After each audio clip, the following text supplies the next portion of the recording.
Kondisi orang pengsan adalah situasi apabila individu mula hilang kesedaran untuk masa singkat. Walaupun kebanyakan individu mengalami pengsan dalam kehidupan mereka, ia bukan masalah kesihatan umum untuk diabaikan kerana ia adalah tanda atau mungkin berkaitan dengan banyak masalah kesihatan berbahaya. Walau bagaimanapun, ramai yang tidak tahu bagaimana menguruskan individu yang pengsan. Pengsan atau shingpo adalah keadaan di mana seseorang itu hilang kesedaran disebabkan oleh pengurangan bekalan darah beroksigen ke otak. Simptom-simptomnya termasuklah tidak sedarkan diri, pucat dan denyutan nadi yang perlahan. Disebabkan bekalan normal disimpan, pemulihan dari pengsan biasanya cepat dan sempurna, walaupun ada yang mengatakan insiden penghadaan oksigen yang membawa kepada pengsaan boleh menyebabkan kerosakan otak kumulatif. Terdapat banyak sebab yang membuatkan individu itu pengsan. Walau bagaimanapun, kebanyakannya berkaitan dengan masalah jantung dan peredaran darah seperti strok jantung, serangan jantung, dan degupan jantung yang tidak normal. Selain itu, anemia, gula dalam darah rendah atau kehilangan darah yang cepat boleh mengakibatkan pengsan.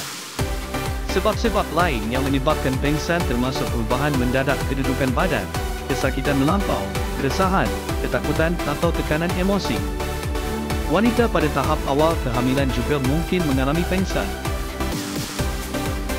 Sebelum pengsan, seseorang itu akan menjadi pucat dan melaporkan berasa pening, mual, mendengar bunyi dalam telinga atau merasa seperti hendak pengsan.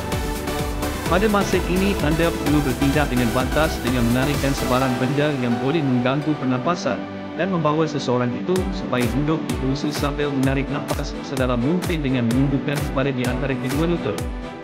Bertenang, diam dan ingat bahawa mereka sedang merasa tidak selesa dan mungkin terkejut. Sekiranya seseorang itu terus pengsan, alihkan sebarang benda yang boleh mengganggu pernafasannya, baringkan mereka dan sokong kakinya untuk memastikan bekalan darah mengalir ke otak. Mereka mungkin sedar dengan cepat, walaupun mungkin tidak sepenuhnya dalam beberapa minit awal. Biarkan mereka sehingga mereka betul-betul selesa dengan keadaannya sendiri.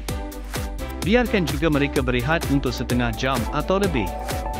Jika mereka tidak sedar untuk jangka masa yang lama, dapatkan bantuan dengan segera. Periksa pernafasan dan denyutan nadi dan bersedia untuk memberikan bantuan pernafasan.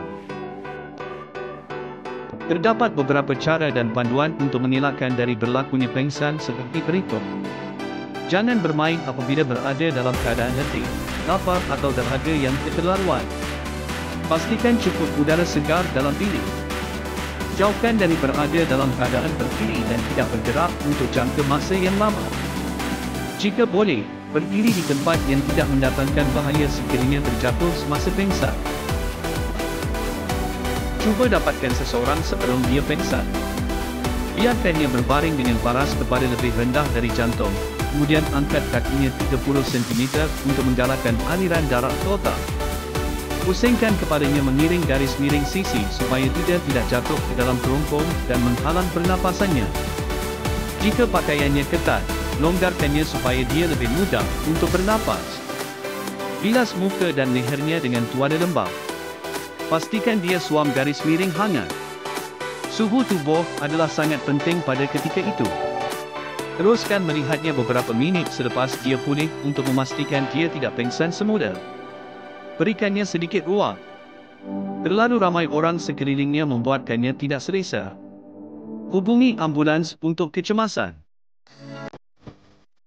Jangan sekali-kali menampar atau menggoncangnya supaya bantu. Jangan cuba untuk mendapat pendek makanan atau minuman. Jika dia pengsan kerana mereka lapar, memberikannya makanan setelah sedar sepenuhnya. Jangan cuba atau biarkannya bangun garis miring berdiri sehingga dia berasa lebih baik dengan kekuatan fisikalnya kembali.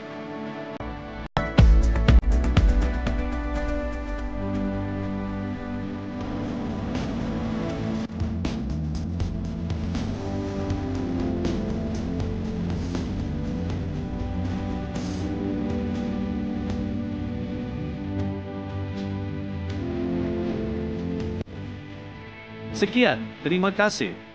Like, share dan subscribe.